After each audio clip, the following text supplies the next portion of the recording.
Hi guys, it's Erin, and I was trying to wait to film this voiceover until I could actually breathe, but that's not going to happen, so we're just going to go ahead, and I'm sorry when I cough. Um, I wanted to share this sort of mixed media thing with you. I guess it is. I mean, it's artistic anyway.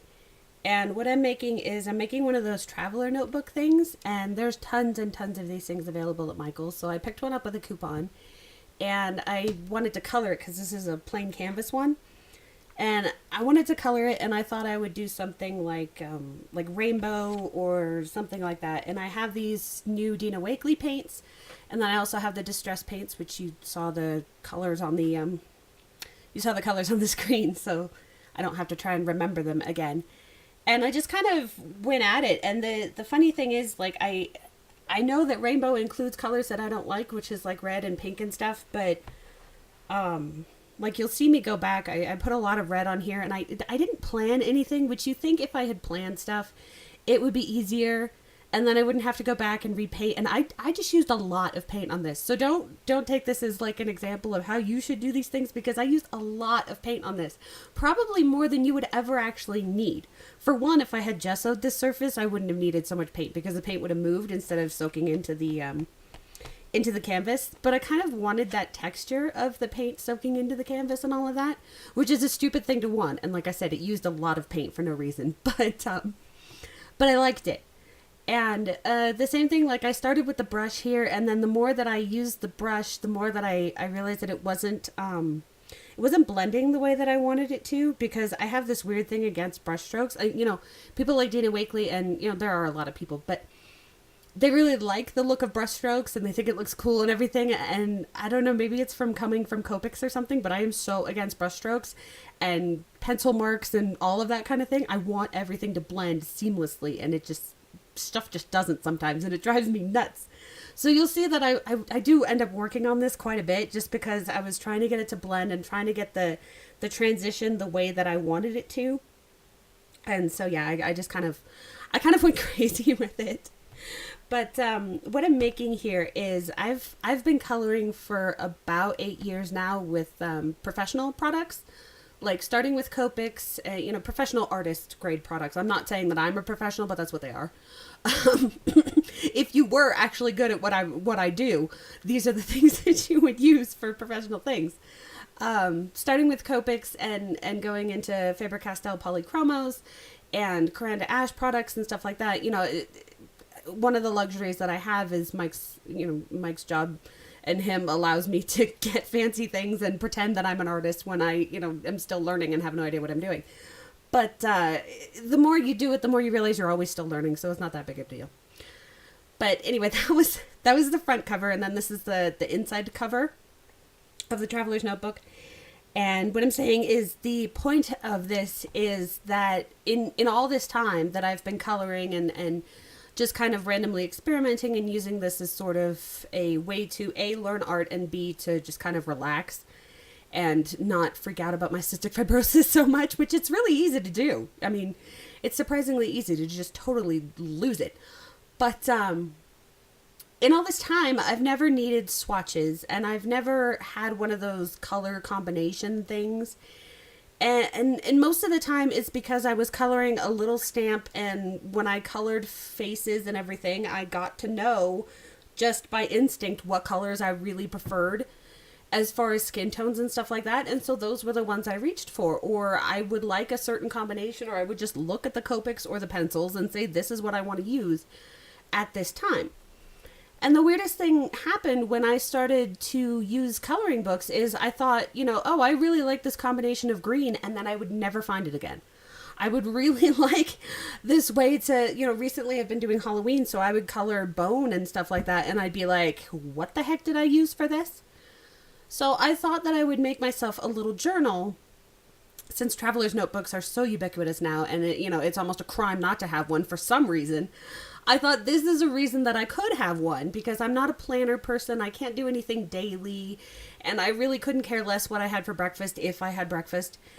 And the tiny daily memory keeping thing never worked for me. You guys saw me completely fail at Project Life several times, on video, in fact, so that's great. But this is something that I could actually use it for. Excuse me. Is these color combinations, and then also organizing what kind of pencils I used for the color combination. And I didn't want to spend a whole lot of money, so like I said, I got this canvas thing with a coupon, and I decided to make my own inserts. I got a dot journal from Amazon. It was like a couple of dollars, and it's just dot grid paper. And the cool thing about that is no matter which way you turn it, it's right side up because it's just squares with dots. So I didn't really have to worry about, okay, well, I have a lined notebook and now I'm turning it on it and folding it on its side and now it's not the right color, or the lines are going the wrong way or whatever. I didn't have to worry about that because there's no lines. So I figured that was perfect. And then I just used some scrapbook paper that I had from Pretty Little Studio, and I can make my own, little journal inserts. And that way I can customize them and be able to, when I actually do find those color combinations that I want to remember, like how did I color those leaves that look so good? Or, you know, I do a lot of leaves, so that's what I was thinking about it. This, for some reason, this spot drove me nuts. I spent way too much time here, and I actually cut it off because I was just like, And the funniest thing about this is, I have to tell you, I don't know what I was just talking about. The funniest thing about this is I did that whole background with the red and the pink and the purple on the right hand side, and that was going to be my cover. And I said to myself, you know what, you don't even like pink. There's so much pink on here, because I did get rid of that red. I didn't like the red at all, and I made the pink, fuchsia, orange, blue thing, and I thought, okay, that's not so bad. But I really like the back. Why do I like the back so much? And then my dumb brain said, you know this is completely reversible, right? There's no up, down, left, right on this square of fabric that you bought. So I flipped it over. Excuse me. Oh my God. This is what happens when I laugh. But you see how stupid I am. Like, why would I not? I just flipped it over to the side that I liked better. So I still get the whole rainbow thing of the whole project. But now I have the brighter, lighter side that I actually like more as the cover. And what I did for this was I took some Tim Holtz, the Tim Holtz dies, the little cityscape dies, and I just did it in white cardstock, and then I took a waterproof pen, and I went around the edges and the lines and the windows, that's what you call them, windows. And I just made like sketchy type lines, and then I used this stamp. I forget what stamp set it is, but it's one of those sketchy guy stamps by some guy named Brett. Anyway, I'll figure it out.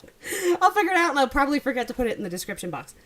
But anyway, it's a very sketchy image, and I colored it in Copics, and you can see it of course goes through because Copics always goes through, but who gives a crap?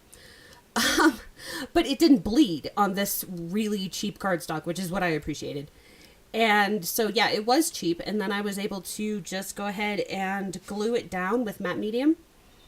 And so you see me there covering it and making sure that it's even so that when it dries, it doesn't have big old brush marks on it, because I just spoke to you about how much I hate brush marks. And then these words say, see the possibility everywhere. It's always the small pieces that make the big picture. And I thought that was really, good for the whole idea of using, little swatches of color combinations and stuff like that. So, and you just see me trying to figure out the placement, because I originally wanted them further down, but that didn't quite work. But yeah, off camera, I added splatters and some swipes of white, and I do splatters outside, so that's why it's not filmed or anything. But yeah, I do them outside. And I added some weird stamping in paint too. I had like circles and stuff. And then here I'm just adding some details with a Posca pen. You can see that I started out the dots. I did them all the way around, but I figured nobody wanted to sit and watch that. So, because this video is long enough, it's like 10 minutes. So, I figured nobody wanted to watch that. And then I did dots around the little scene that I created with the guy, because I like more masculine things.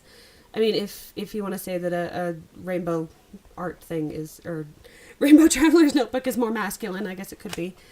And then on the inside, I didn't do much details, but I did add a little bit more stamping. And you see my color combinations there.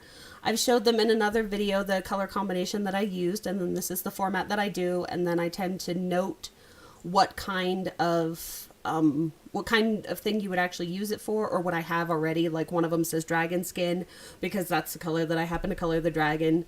And it's not that that's the only thing I would use it for, but if I say I want something to be brown, I can look in the brown section and have that be what it is. So anyway, I hope you enjoyed this, and I hope it gave you some ideas, and thank you very much for watching. This is my little color combination book.